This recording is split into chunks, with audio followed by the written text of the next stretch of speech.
in this video, I am going to be sharing with you guys 6 truths that I think if you don't know about it, don't come to the United States. Like, you need to know these 6 things before you come. If you don't know about these 6 things, like, don't come. Don't you've not even started.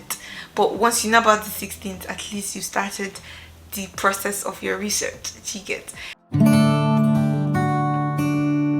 Anyways, guys, if you have not subscribed to this channel, please do subscribe. If you like this video, please give it a thumbs up, share with your friends, and let's get started. Now, there's this whole buzz about, oh my god, I want to study in the abroad, I want to study in the United States, da da da da da. Well done, well done, well done. Don't worry, your dreams are valid and you will. But I need to tell you these 6 things. If you don't know about the 6 things, don't come to the United States. Don't.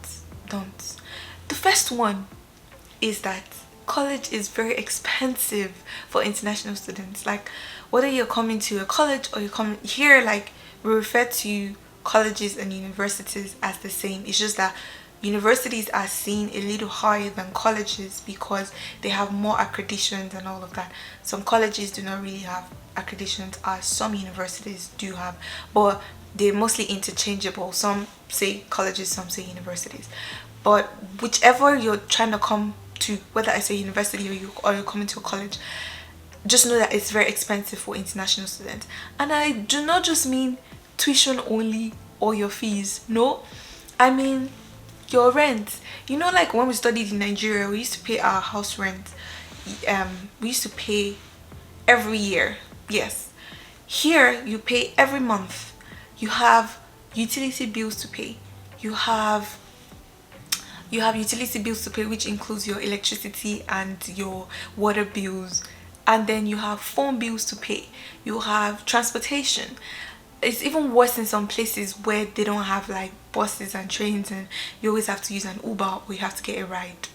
Brethren, you will understand that money is very important.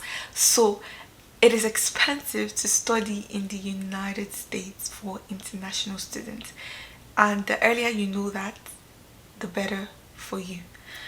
In a video here, I talked about like having an assistantship before coming and all that. I'm going to put it here or here. I don't know where that button is, but I'll put it. Watch it before you move to the next point. The next point is job opportunities are limited while you are on your F1 visa. Yes, job opportunities are very limited. In a video here or here, I talked about like how international students are only allowed to work 20 hours per week, and you can only work on campus. You cannot work outside campus. Else it is during the summer, and you have to work. During the summer you can work up to 40 hours. You can work outside of campus, but again, like, you still have to pay for that.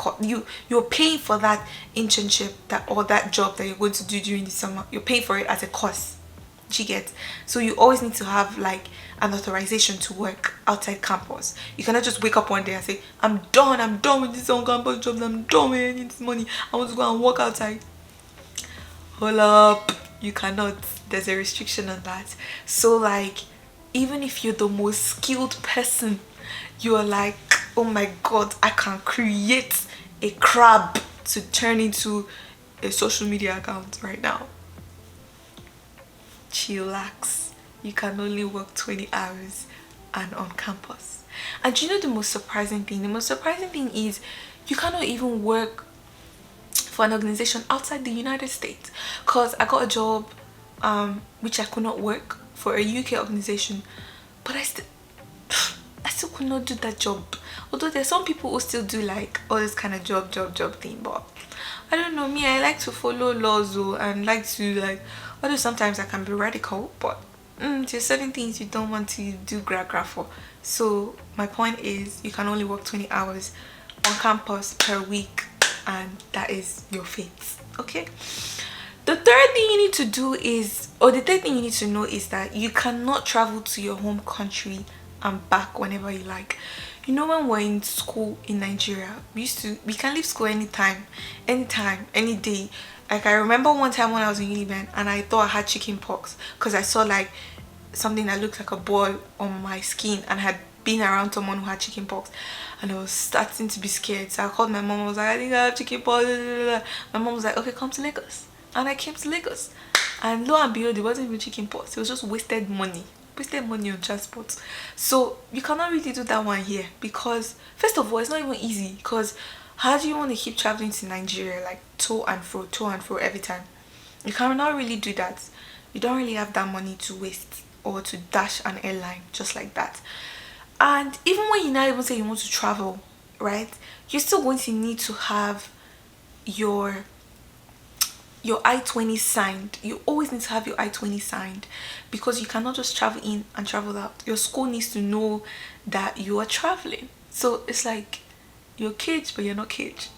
You get it. That's it.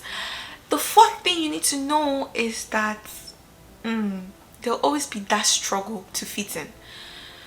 But the truth is, you're not fitting in. Like, you're unique, right? That's something I tell myself. Like, oh, Yvonne, you're unique. You don't need to fit in. But because your education system and your education system is different, then you need to at least fit in. You need to put yourself in a position where, if you're not understanding the things that they're teaching, speak up. If you need to make friends with someone in class so that they can help you, speak up. Like, you need to debunk some of those ideologies that we had in Nigeria about, oh, if you're writing, you need to have this certain limitations or that certain limitations, like, or you need to, like, let me just give you a honest example.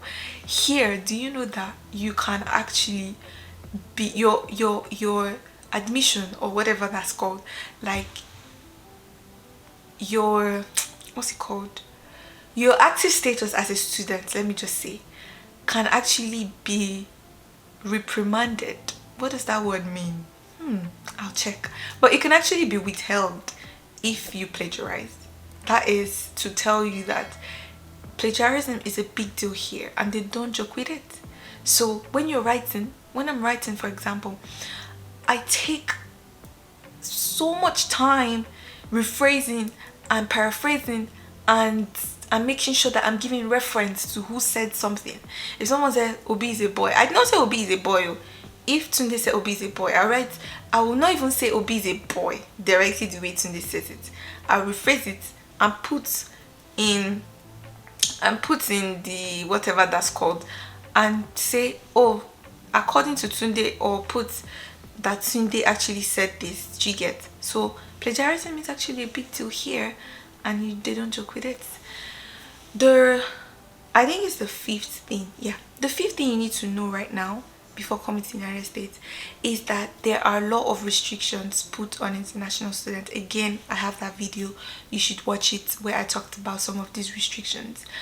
And to be honest, these restrictions will follow you all through till you graduate from your university. Yes, till you graduate. About having to have authorization every time you need to work, about not being able to travel when you want to travel, about having to, like, not work for an organization outside the United States. There are a whole lot of restrictions. If I sit down and I actively think about them, that can be in another video. Yes, if you'd like to know that, let me know.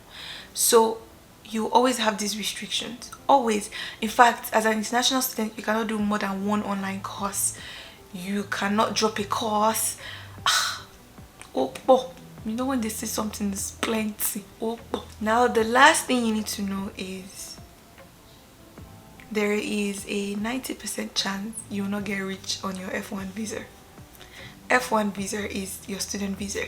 So if you're coming to the United States and you're coming for your master's or PhD, and you have plans that this is going to be my jackpot plan, like, you know, that picture of the guy Sabinus, that he would do like this, and he was planning something. I will do this, do that, do that, do this, do that, do that, do this and that and that. It's a lie. It might not work like that. You know how life works. But I'm just here to tell you that you might not get rich because you have a lot of bills to pay. And even when you have small money, that money you cannot just be spending it anyhow. Let me give you guys a story. Do you know, it took me a while before I could convince myself that even buy pizza now, buy pizza. Because I'll be converting the pizza money to naira. I'll say, I'll spend all this money like this on pizza. And then I'll not give myself the joy that I should give myself. But that's bad because like I think I don't do that anymore. If I want to eat pizza, I order my pizza. Else I'm broke. If I'm broke, then I don't order. But if I have small money, then I can buy. So guys, I know, like I said, it is hard. You might not be rich and all that, but just like in life, everything is in phases, and you have to go through life. You have to go through the phases, right? And that's just how life is. So because you have all these restrictions now does not mean that you'll never make it, or that this is how it's going to be forever all through your time in the United States. No, that's not true. After your master's or your PhD, like, life is going to get better. You get a job by the grace of God. You will have sponsorship. You will find love. That's if you've not found love. You will, I don't know, like everything will work fine for you, I believe. So yeah, these are some things I think every person should know about before coming to the United States. And these are things that I don't blame the country for. They put all these measures because they want the safety of their citizens also. If you've not read about 9/11 or you don't know about 9/11, you should read about it. A lot of these restrictions were put in place, or this bill for a lot of these restrictions was approved after 9/11, something like that. I hope you get. Anyways guys, this is the end of the video. Like I said, and I always say in all my videos, if you have questions about your study plans, you're confused about anything, talk to me, send me a DM on Instagram. The link is always in the description box. Send me a DM. Let's have a conversation. I'm here to guide you. I'm here to help you on your journey, you know. And if you've not subscribed, please do well to subscribe. Like, I mean it from my heart. I think if you're watching this video and you've not subscribed, it's not fair. I think it's not fair. You should subscribe. Okay, thank you guys, and I'll see you in my next video. Kisses. Bye.